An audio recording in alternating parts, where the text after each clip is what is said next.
Welcome. In front of me I have the INFINIX Smart 9 HD, which is going to be a budget device, and I'll go over unboxing along with a look at the specifications and the phone itself.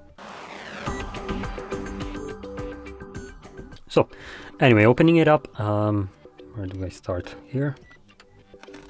Yep, seems like a good place. There we go. So opening it up, we can get into the phone.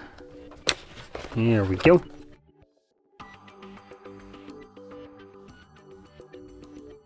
There we go. So in the box we also have plastic hard shell case, and we get Type-C to Type-A charging cable, headphone jack, or headphone jack headphones, and SIM ejector along with paperwork, and that's about it. So let's throw that trash back in here and move to the phone. So the phone, let's starting over the display, has a 6.7-inch display with a resolution of 720 by 1600 LCD IPS running at 90 Hz refresh rate with a peak brightness of 500 nits. It also boasts an 84.8% screen to body ratio and a pixel density of 264 pixels per inch. For a little over $100 device, as it is roughly about $110, that includes tax, this device actually has a nice display, being a 90 Hz refresh rate. It is a budget phone, nearly as budget as they can get, and it comes with, like I mentioned, a higher refresh rate display, which will add a little bit of user experience, kind of positive one, I mean. So that's very good. Now, continuing on, in terms of the internals, we are looking at a 5000 mAh battery with just a 10-watt charging speed, which is a bit disappointing, to be honest.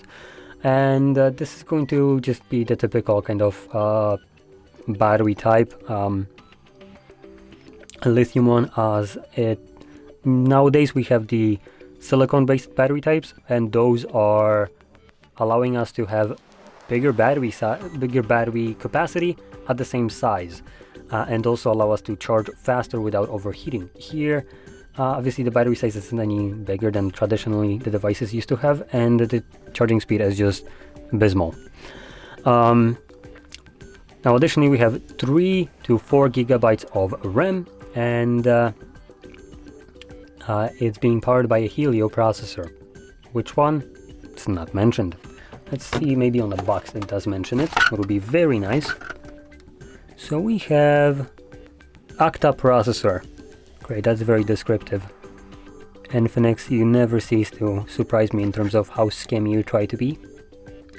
Actually, while I'm looking at the box, let me just close it up, because there's a bunch of things that I want to kind of go over right here on the box itself. So, number one, let's just begin with the storage versions right here. 64 gigabytes of RAM, that's fine. That's what the device comes with. And that's actually the only storage choice you have. But then we have 8 gigabytes of RAM. But no, it's 4 plus 4. Now, as far as I remember, mathematically, 4A plus 4B doesn't equal 4A, or in this case, 8A. That's not how math works. And the reason I'm putting A and B in here is because A, for instance, would be the actual RAM, which is random access memory. The second 4 refers to storage, the one that is part of 64 gigs, which inadvertently means that you don't have 64 gigabytes of storage, you actually have 60 gigabytes of storage. So there's already a scam happening right here, and converting this into this doesn't really work. Otherwise, people with desktops would be running with terabytes of storage. We would have been just converting SSDs or NVMEs, terabytes of them, into RAM. But there is a reason we don't, because it fucking sucks. So, same thing applies here. No reason to do that. It is, and marketing it as such is just a blatant scam. Now, other things here that are just like, what the hell is this? Is this 300% dual speaker, 300% what? Next, dual speakers, 300% ultra volume. does it mean that it gets 300% louder? But then wouldn't that just be ultra volume or just available volume of the device? I'm pretty sure my home theater setup can blast this thing more than 300% louder than this phone can. So no kind of reference to what it refers to, is just scamming again. Then we have 90 Hz refresh rate, that's accurate, and 6.7 inch punch hole display. Isn't it usually the other way around, hole punched display? But anyway, I'm just nitpicking right here. We have 5-meter flashlight. I'm assuming it just refers to the actual flashlight, which, yeah, other devices have that too. And at the back, we again have the 300% ultra volume. I'm not sure why they are like marketing this so hard. And then the octa-core processor, which again, just a nothing burger. Most processor, as far as I've seen, are octa-core on phones, so it's very undescriptive. How about give me the clock speeds? So yeah, that's kind of what I wanted to go over right here. The box has a lot of just garbage around. So now let's go back to the phone itself. Now, I already mentioned the storage and the processor and RAM. And like I mentioned in that, we have 3 or 4 gigabyte of RAM models. There is no 8, as you can see on the box. So this one is the 4, which is the higher end model. And you can have lower one. And I don't know what it's going to show on the box. Is it going to be 6 gigabytes of RAM in this case or whatever? But just know that you have either 3 or 4 in reality. And moving on to the cameras, which I haven't talked about yet. Not sure if this is even a camera. No, it's not. And that's not a camera. Okay, so the main sensor, which is this one on the top, is a 13 megapixel f1.9 aperture 27mm wide lens. And then we get an auxiliary lens, which in fancy terms is saying bullshit camera that doesn't provide you anything. And in any case, with the main sensor, you can record videos at 1080p up to 30 frames. And then at the front, we got a selfie, which is 8 megapixels wide sensor, with no mention of the capabilities of it. And last thing, because this is a relatively cut down version of a phone, this is running a Android 14 Go edition. So it is going to have the more cut down applications, like for instance a gallery instead of Google Photos and stuff like that. So the reason I'm pointing that out is because other applications that require more resources might struggle to run on this device.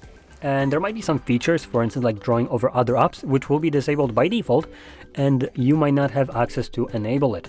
And that might be very important, for instance, for utilizing later on this device to copy the data from it to other devices using, for instance, the phone cloning applications, as they need to have option turned on to draw over other apps.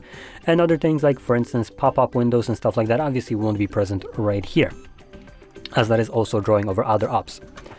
So just be very mindful when it comes down to cut down versions like this, as it might limit some kind of capabilities of the device, as it is a budget device. Now, going over the build quality as a last part, we have what looks to actually be glass. No, that's actually plastic back. So yeah, plastic back, plastic frame, fingerprint sensor on the power button, along with volume markers above that, speakers, SIM tray. There is expandable storage, so this is a SIM/SD tray. Then at the bottom we have headphone jack, Type-C charging port, microphone in between, and another speaker set. And that's about everything that there is to the device. I also want to point out one thing. So I did kind of meme on the 5-meter flashlight. We actually have a dedicated LED right here. So me showing my phone that it can also be used as a flashlight was kind of ingenuous to this device, as this would be the flash above, and this is the actual flashlight that is using non-diffused light, as flash usually has like a diffuser over it to kind of spread the light more evenly and softer. This is just straight up flashlight. So that might be something useful to some people, and I don't want to take away from this as it is included here. And I did just glance over this, and kind of memed on it. So I want to kind of, put myself out there and say that I was wrong about this one. I can clearly see there is an LED diode right here. So yeah, there we go. Now with that being said, hopefully you found this video helpful, and if you did, don't forget to hit like, subscribe, and thanks for watching.